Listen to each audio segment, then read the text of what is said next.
Antarctica दुनिया का सबसे बड़ा रेगिस्तान है। सुनने में यह बात थोड़ी अजीब लग सकती है, क्योंकि चारों ओर बर्फ से ढका हुआ महाद्वीप रेगिस्तान कैसे हो सकता है। जब भी हम रेगिस्तान का नाम सुनते हैं तो हमारे दिमाग में रेत के विशाल मैदान आ जाते हैं, जैसे सहारा रेगिस्तान, थार मरुस्थल और कालाहारी रेगिस्तान। बचपन से हमें यही पढ़ाया जाता है कि रेगिस्तान मतलब रेत ही रेत, लेकिन वास्तव में रेगिस्तान की पहचान रेत से नहीं बल्कि बहुत कम वर्षा से होती है। वैज्ञानिकों के अनुसार जिस क्षेत्र में पूरे साल 25 सेंटीमीटर से कम वर्षा होती है उसे रेगिस्तान कहा जाता है। यही कारण है कि अंटार्कटिका भी रेगिस्तान की श्रेणी में आता है। यहाँ 9 के बराबर बारिश होती है और अधिकांश स्थानों पर साल भर बहुत कम बर्फ गिरती है। इतना ही नहीं, अंटार्कटिका में कुछ ऐसे इलाके भी हैं जहां हजारों वर्षों से नई बर्फ नहीं गिरी है। इसका सबसे प्रसिद्ध उदाहरण है मैकमर्डो ड्राई वैलीज। यहाँ की तेज और शुष्क हवाएं गिरने वाली बर्फ को भी जमा नहीं होने देती, इसलिए यह क्षेत्र लगभग पूरी तरह बर्फ मुक्त दिखाई देता है।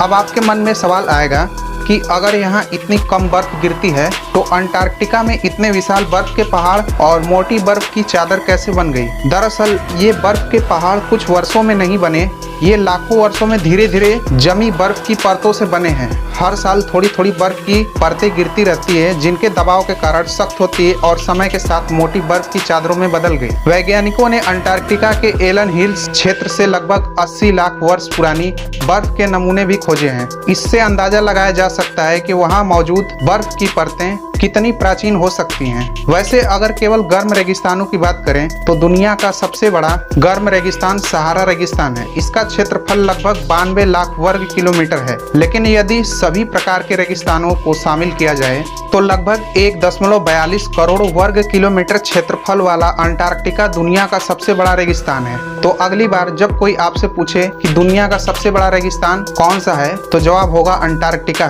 क्योंकि रेगिस्तान का मतलब सिर्फ रेत नहीं बल्कि बहुत कम वर्षा वाला क्षेत्र होता है।